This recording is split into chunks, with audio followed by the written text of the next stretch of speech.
தேர்தல் நெருக்கத்தில் அரசு கொண்டு வரக்கூடிய இது போல ஒரு மேசிவ் ஸ்கீமுக்கு தேர்தல் நோக்கம் இல்லாமையா இருக்கும் திரு கார்த்திகேயன்?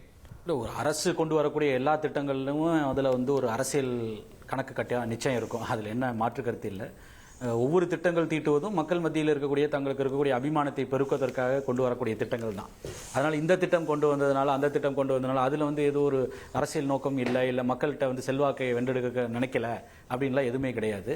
இது என்னன்னா, இது ஒரு காம்ப்ரிஹென்சிவ் ஸ்கீம். இதில் அடிப்படையில் அரசியலை தாண்டி நாம் பார்க்க வேண்டியது என்னன்னா, இது எந்த அளவுக்கு மக்களுக்கு பயனுள்ளதாக இருக்கிறது அப்படின்றத பார்க்கணும். ஒரு 46 டிஃப்ரெண்ட் சர்வீசஸ் ஒரு 15 துறைகள், ரூரல் ஏரியாஸில் 15, நகர்ப்புற பகுதிகளில் ஒரு 13 துறைகள், ஒரே இடத்துல 13 துறைகள் இல்லை 15 துறைகளுடைய அதிகாரிகள் ஒரே இடத்துல கன்வெர்ஜ் ஆகிறாங்க. மக்களை தேடி அரசு போகிற ஒரு இடத்திற்கு அவர்களே எல்லா இடத்துலையும் கன்வெர்ஜ் ஆகும் பொழுது எளிய முறையில் அவர்களுக்கு சர்வீசஸ் கிடைக்கிறது. அதை தான் நம்ம பார்க்க வேண்டியது இருக்கு. இதில் நீங்க அரசியல் விவாதங்களுக்கு அப்பாற்பட்டு பார்க்க வேண்டியது மக்கள் அன்றாடும். நீங்க விவாதத்தில் பேசும்போது அரசியல்வாதியா பார்க்கும் பொழுது நம்ம சொல்லக்கூடிய இந்த பட்டா மாறுதல் இல்ல பட்டா இல்ல இலவச வீட்டுமனை பட்டா வாங்குறதாகட்டும், இல்ல பர்த் சர்டிபிகேட், டெத் சர்டிபிகேட் போன்ற விஷயங்கள், இல்ல ஒரு இபி நேம் சேஞ்ச், இதெல்லாம் அணுவதற்கு ஒரு அரசு அதிகாரியா இல்ல ஒரு அரசு அலுவலகத்திற்கு மக்கள் போகும்போது அவர்கள் எதிர்கொள்ளக்கூடிய பிரச்சனைகள் இருக்குல்ல, கொஞ்சம் நஞ்சம் இல்லை. அது காலங்காலமா அது இந்த அரசு அந்த அரசு எல்லாம் தாண்டி அப்போ அதை அந்த நெகோசியேஷன் வித் கவர்மெண்ட் மெஷினரி இருக்கு இல்லையா, அந்த சாதாரண மக்களுக்கு அதை எளிமைப்படுத்தி நேரடியாக இங்கே ஒரு 45 நாட்களுக்குள் எல்லா சர்வீசஸும் எவ்வளவு சாத்தியமோ எவ்வளவு விரைவாக முடிக்க முடியுமோ முடிந்த அளவுக்கு அன்றே இல்லைன்னா ஒரு சில நாட்கள் இல்ல மேக்ஸிமம் டெட்லைன் 45 நாட்கள் அப்படின்றது கொடுக்கறத நிச்சயமா எந்த மக்களும் வரவேற்பாங்க. இது ஆக்சுவலா ட்ரையல் அண்ட் எரர் மெத்தட்ல இது புதிதாக கொண்டு வந்தது இல்லை. இதற்கு முன்னாடி ஒரு அரசு இருந்திருக்கலாம், இல்ல இந்த அரசு கடந்த 4 ஆண்டுகளாக ஒரு 3 திட்டங்கள் ஏற்கனவே உங்கள் தொகுதியில் ஸ்டாலின் இப்போ உங்களுடன் ஸ்டாலின் இப்போ வருது, மக்களுடன் முதல்வர் ஏற்கனவே ஒரு பல்வேறு கட்டங்கள்ல 3 ஃபேஸ்ல வேறு திட்டங்கள்ல வேறு பெயர்கள்ல இந்த திட்டம் 2021 இவர்கள் டிஃபரண்ட் ஸ்கீம்ஸ்ல அறிமுகப்படுத்துறாங்க. அதுல தான் சொல்றது 1.05 கோடி மனுக்கள் பெறப்பட்டு 1.01 கோடி மனுக்கள் நிவர்த்தி செய்யப்பட்டிருக்குன்னு சொல்லி additional secretary of revenue, chief secretary of revenue திருமதி அமுதா ஐஏஎஸ் அவர்கள் நேற்றே அவங்க சொல்லியிருந்தாங்க. அப்போ அவர்கள் இப்ப தொடர்ந்து பல்வேறு திட்டங்களுடைய ட்ரையல் அண்ட் எரர் மெத்தட்லயோ இல்லைன்னா அதுல கிடைச்ச ஃபீட்பேக்ல தான் நீங்க நல்லா பாத்தீங்கன்னா இதுல 45 நாள், இதற்கு முன்பு இருந்த திட்டங்கள் எல்லாம் 30 நாள் செட் பண்ணியிருந்தாங்க. அப்போ சில சர்வீசஸ் எல்லாம் ஒரு 30 நாள், ஒரு மாத காலத்துக்குள்ள கொடுக்க முடியல. அதனால தான் அந்த அனுபவத்தின் அடிப்படையில் அதுல கிடைச்ச ஃபீட்பேக் பேசிஸ்ல இப்ப 45 நாள் மேக்ஸிமம் டெட்லைன் செட் பண்ணியிருக்கோம். அதுக்குள்ளே இந்த சர்வீசஸ் கொடுக்கணும்ன்ற ஒரு திட்டத்தை வரையறுத்திருக்காங்க. அப்போ இது மக்கள் பார்வையில் அவர்களுக்கு இது திமுக அதிமுக அப்படின்றத தாண்டி நான் ஒரு அரசு அலுவலகத்திற்கு சென்று அங்கு எதிர்கொள்ளக்கூடிய சிரமங்கள் இல்ல அதற்கு செய்யக்கூடிய காலம் மற்றும் பணவிரயம் இல்ல ஏதோ ஒரு விஷயங்கள், இது எல்லாவற்றையும் தாண்டி என்னுடைய பகுதிக்கே அரசு அதை கொடுக்குது அப்படின்றது நிச்சயமாக வரவேற்கக்கூடிய விஷயம் தான். இதற்கு முன்பு இருக்கக்கூடிய அம்மா திட்டம் பத்தி சொன்னாங்க. அம்மா திட்டம் ரெவென்யூ டிபார்ட்மெண்டால் எக்ஸிக்யூட் செய்யப்பட்டது. அது பியூர்லி என்னன்னா ரூரல் ஏரியாஸ் தான். அந்த திட்டத்தோட பேரே assured maximum services to marginalise people in all villages தான். அது ஊரக பகுதிகளுக்காக மட்டும்தான். அந்த திட்டங்கள்ல அந்த கேம்ப் போட்டதே பஞ்சாயத்து யூனியன்கள் மட்டும் போடப்பட்டது. அதுலயும் இது போன்று ரெவென்யூ சர்வீஸ் மோஸ்ட்லி அதுல ரெவென்யூ மட்டும் சார்ந்த சர்வீசஸ் மட்டும் தான் கொடுக்கப்பட்டது. அதுல பர்த் அண்ட் டெத் சர்டிபிகேட் இது போன்ற சில விஷயங்கள் தாண்டி அது போக இதே பட்டா இதுல இருக்கக்கூடிய பல விஷயங்கள் அதுலயும் இருக்கு, யாரும் மறுக்கிறதுக்கு இல்ல. ஆனால் அது ஒரு கிராமப்புறங்களை போக்கஸ் செய்து ரெவென்யூ டிபார்ட்மெண்ட்ல அதிகப்படியான சர்வீசஸ் ரெவென்யூ துறை சார்ந்த சர்வீசஸா மட்டும்தான் இருக்கு. அதுல இபிஓ இதெல்லாம் வந்தது போக எனக்கு ஞாபகம் இல்லை. இபி டிபார்ட்மெண்ட்ல நேம் சேஞ்சோ இல்ல அந்த போன்ற விஷயங்கள்லாம் அதுல சேர்க்கப்படல. இது என்னன்னா ஒரு 13 துறைகளை இல்ல 15 துறைகளை ஒரே இடத்துல கொண்டு வருவது மூலமா நீங்க இந்த மோரார்லெஸ் பாத்தீங்கன்னா இந்த 15 துறைகள்ல இந்த மக்களுக்கு தேவைப்படக்கூடிய இல்ல ஐ டேக் இட் இதுல மக்கள் பயனடைறாங்க. இந்த சேவைகள் இதோட அல்டிமேட் பெனிஃபிஷியரி என்ன நோக்கமா இருந்தாலும் மக்கள் அப்படிங்கிறீங்க. எலெக்ஷன் நெருக்கத்துல இருக்கிறதுனால இன்னும் வேகமா கூட நடக்கலாம். பட் இது எப்படி ப்ரொஜெக்ட் ஆகுதுன்னு பாருங்க. ஜெயலலிதா காலத்துல அம்மா, இங்க இன்னைக்கு சீஃப் மினிஸ்டர். சோ இன்னைக்கு சீஃப் மினிஸ்டர்ஸ் தங்களை பிராண்ட் பண்ணிக்கிறது அப்படிங்கிறது தமிழ்நாட்டிலே நம்ம பார்த்துட்டு இருக்கோம். Is that right? இல்ல, நான் அது உங்களுக்கு முதல்ல ஆரம்பமே my introductory statement, opening statement அதுலயே நான் சொல்லிட்டேன். எந்த திட்டமும் ஒரு அரசியல் நோக்கம் அதுல இருக்கு இல்லைன்றதுல நீங்க எதையுமே டிஸ்மிஸ் பண்ணவே முடியாது. எந்த அரசு எந்த கட்சி ஆட்சியில் இருந்தாலும் ஒரு திட்டம் கொண்டு வரும் பொழுது அது மக்களுக்கு இருக்கக்கூடிய லார்ஜர் பப்ளிக் குட்ன்றது தான் நோக்கம், அப்ஜெக்டிவ் அதுதான். ஆனா அதை செயல்படுத்தக்கூடிய ஆட்சியில் இருக்கக்கூடிய கட்சியினுடைய அது அவர்களுக்கு ஒரு நோக்கம், அதுல அரசியல் நோக்கம் இல்லாம எந்த திட்டமுமே இருந்தது கிடையாது.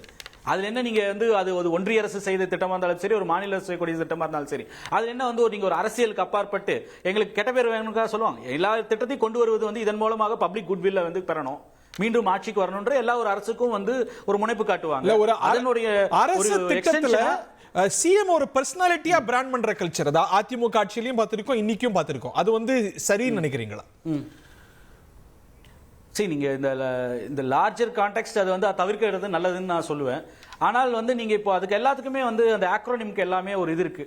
கலைஞர் மகளிர் உரிமை தொகைன்னு சொல்லலாம், இல்ல அம்மான்னு வைப்பதற்கு வந்து நான் இப்ப சொன்னேன்ல assured maximum services to marginalise people in all villages. அது இயல்பா ஜெயலலிதா தான் எல்லாராலையும் புரிஞ்சுக்கப்பட்டது அந்த சமயத்துல. அது அந்த பேர் அது தொடங்கப்பட்டது அம்மையார் ஜெயலலிதாவுடைய பிறந்த நாள் என்று தான், பிப்ரவரி 24, 2013 தான்.